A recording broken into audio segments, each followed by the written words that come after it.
Hello বন্ধুরা, good morning and welcome back to my channel Suchanda's ব্লগে। তোমাদের সবাইকে অনেক স্বাগত আর অনেক ভালোবাসা। আজকে হলো বৃহস্পতিবার আর এখন ঘড়িতে সময় হচ্ছে 8:30। তো এখন থেকে আজকের ব্লগটা স্টার্ট করছি। ফার্স্টেই তো দেখো সকালে গাছে জল দেওয়া একটা বিশাল দায়িত্বের কাজ। আর দেখছি গাঁদা গাছটাতে বেশ ছোট ছোট কুঁড়ি হয়েছে। আর এখানে দেখো চন্দ্রমল্লিকা গাছটাতে একটা মাত্র ফুল হয়েছে। এই দেখো কুঁড়িগুলো তো হয়েছে, তবে ফুটবে কি না কী জানি। কিছুদিন থাকার সাথে সাথেই না আবার দেখছি কুঁড়িগুলো নষ্ট হয়ে যাচ্ছে। তো এবার দেখো ব্রেকফাস্ট নিয়ে চলে এলাম। আজকে ব্রেকফাস্টে হচ্ছে স্যান্ডউইচ। তো ওই ডিম দিয়ে পাউরুটি দিয়ে আর ওপরে সস ছড়িয়ে দিয়েছি, এটা ছেলের জন্য। তারপর আমারটা নিয়ে এসে আবার আমি খাবো। আর ব্রেকফাস্ট সেরে এবার এ ঘরে আজকে বিছানাটা গুছিয়ে নেবো। তো মেনলি কি বলো তো, এ ঘরটা যেহেতু ছেলে বসে থাকে, তো তার জন্য একদমই এ ঘরে বিছানাটাও গোছানো সম্ভব হয় না, আর চাদরটাও না চেঞ্জ করতে পারি না। ও যে সময়টা ঘুমোয় সেই সময় যদি এগুলো করে নেওয়া যায়, আর রাত্রের দিকে যদি করে নেওয়া যায়, তবে রাত্রের দিকে আবার ও অনেকটাই দেরিতে ঘুমোয়, মানে আমরা শুয়ে পড়ি তারপর আবার ও শোয়, তার জন্য রাত্রের দিকে হয় না। তো আজকে ভাবলাম সকালবেলায় চাদরটা আগে চেঞ্জ করব।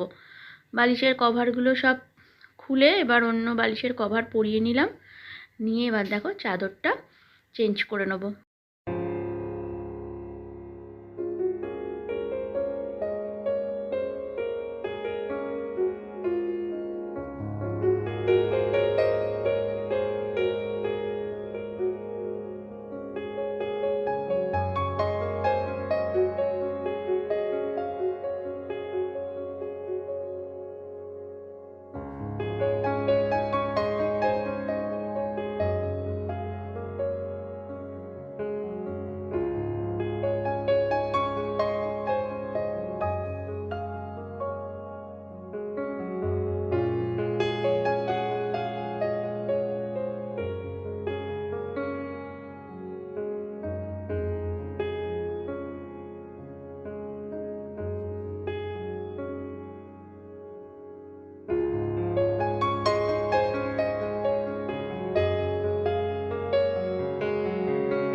বিছানায় চাদর পাততে আমার প্রচুর টাইম লাগে, মানে কি বলবো।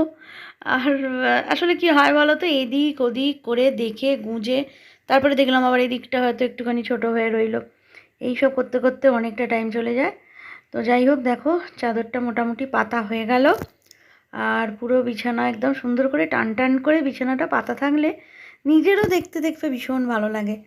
আর ঘরের মধ্যে ঢুকেই না মানুষের প্রথম চোখ পড়ে কিন্তু বিছানাটার দিকে। যতই আশেপাশে যাই থাকুক, কিন্তু বিছানাটার দিকে যে কোনো মানুষেরই দেখবে ঘরে ঢুকেই আগে ওদিকে নজরটা যায়। তো দেখো বিছানা পুরো গোছানো কমপ্লিট। আর এরপর রান্না বান্না শুরু করে দেবো। তো তার জন্য কাটাকুটি শুরু করে দিয়েছি। তো রসুন কাটছি, আজকে চিকেন হবে। তো চিকেন নিয়ে এসেছে, আর এখানে আদা রসুন পেস্ট করা থাকে, কিন্তু আজকে দেখছি যে সেটা শেষ হয়ে গেছে, তার জন্য আবার একটু বেশি করে পেস্ট করে আর রেখে দেবো। আর এই দেখো চিকেনটা ধুয়ে একদম রেডি করে রাখা আছে। তো আজকে বেশি কিছু রান্না নেই, শুধু এই চিকেন করব আর শাক করব, মানে কলমি শাক নিয়ে এসেছে, কলমি শাক ভাজা হবে। এই দেখো ধুয়ে একদম রেডি করে রাখলাম, আর এরপর ঝপঝপ করে রান্নাটা বসিয়ে দেবো। এখানে সব কাটাকুটি রয়েছে, পেঁয়াজ কেটেছি আর এখানে আলু কেটে নিয়েছি, নিয়ে এবার তাড়াতাড়ি করে রান্নাটা বসিয়ে দেবো। আর এই দেখো শাক ভাজা বসিয়ে দিয়েছি। আর মানে কড়ার থেকে শাকের পরিমাণটা বেশি হয়ে গেছে, মানে কড়াটা ছোট হয়ে গেছে আর শাকটা বেশি হয়ে গেছে। একদম 2 আঁটি শাক আনা হয়েছিল, বুঝেছো তো।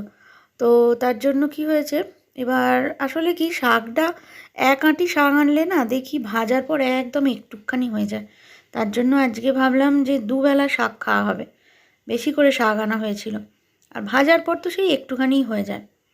আর এবার দেখো চিকেনটাও প্রায় কষা শুরু করে দিয়েছি, সব রকম মশলাপাতিও দেয়া হয়ে গেছে এতে। আর এরপর আলুগুলো দিয়ে দেবো, দিয়ে একটু হালকা অল্প ওই চাপা দিয়ে দিয়ে একটুখানি করব, করে তারপর জল ঢেলে দেবো, তাতে করে টেস্টটা খুব সুন্দর হয়। তো এবার এটা বসিয়ে দিয়ে চাপা দিয়ে দেবো, দিয়ে আমি স্নান করব। স্নান টান করে পুজো করব, করে খাওয়া দাওয়া করবো।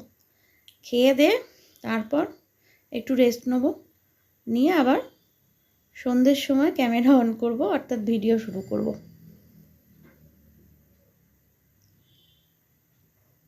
গুড ইভিনিং বন্ধুরা, এখন সন্ধেবেলা। তো চা করে নিয়ে চলে এসেছি, মানে চাটা দেখলেই কিন্তু বোঝা যায় যে সন্ধে হয়ে গেছে।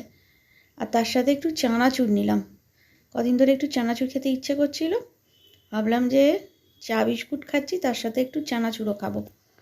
তো দেখো এখন ভালো করে সন্ধ্যের খাবারগুলো খেয়ে নিই, নিয়ে আবার রাত্রের রান্না আছে। আর এপাশে এই যে দেখো চলছে খেলা। তো খাওয়া দাওয়া হয়ে গেল রাত্রিবেলা। সকালে যেগুলো ছিল ওই চিকেন ছিল, আর আমরা ভাত খেলাম। সোমনাথ আর আমি দুজনে ভাত, আর ছেলে খেলো রুটি। তো ও খুব একটা ভাত খেতে চায় না, রাত্রের দিকে আমাদের ভাত হলেই ভালো হয়, কিন্তু ও একদম ভাত খেতে চায় না। মানে সকালেও ওর রুটি বা বিশেষ করে লুচি পরোটা হলে ওর খুবই ভালো হয়। ভাত যদি না খেতে হয় সেটা মানে ওর কাছে খুবই সুন্দর ব্যাপার। কিন্তু ওই যে জোর করে দিই একদম সবসময় তো লুচি পরোটা বা রুটি এগুলো খাওয়া ঠিক নয় না। তো দেখো এবার খাওয়া দাওয়া করে এবার বাসনটা সব মেজে নিলাম।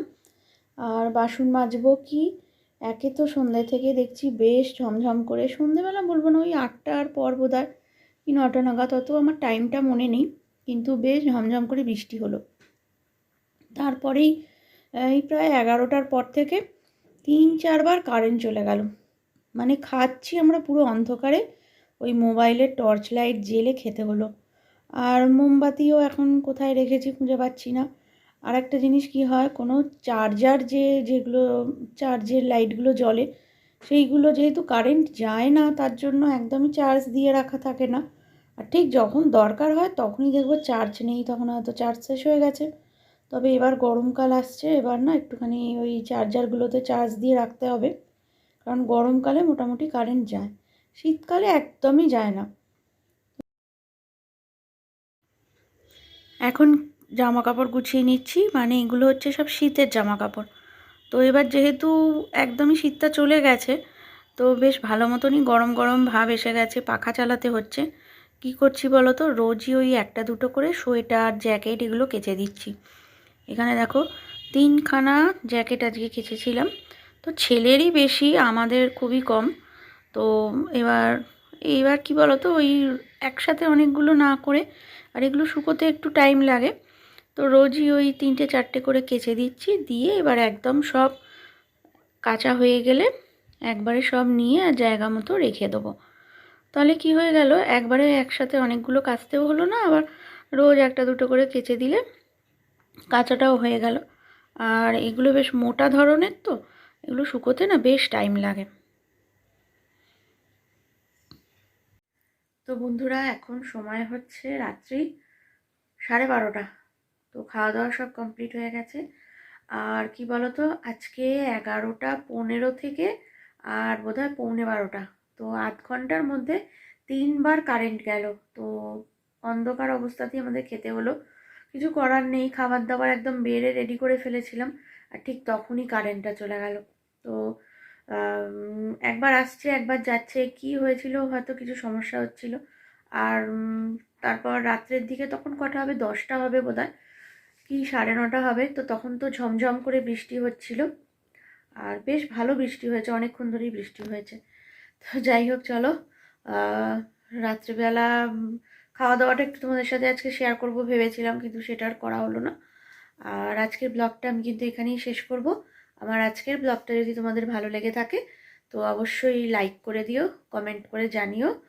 আর যদি আগামী দিন তোমরা আমার ব্লগটা দেখতে চাও তো আমার চ্যানেলটা সাবস্ক্রাইব করে দিও যারা এখনো পর্যন্ত করোনি, আর যারা করে দিয়েছো তো তাদের তো অনেক ধন্যবাদ। তো চলো বন্ধুরা, আজকের ব্লগটা আমি এখানেই শেষ করছি। তোমরা সবাই খুব ভালো থেকো, সুস্থ থেকো। আজকের মতো গুড নাইট, টাটা টাটা।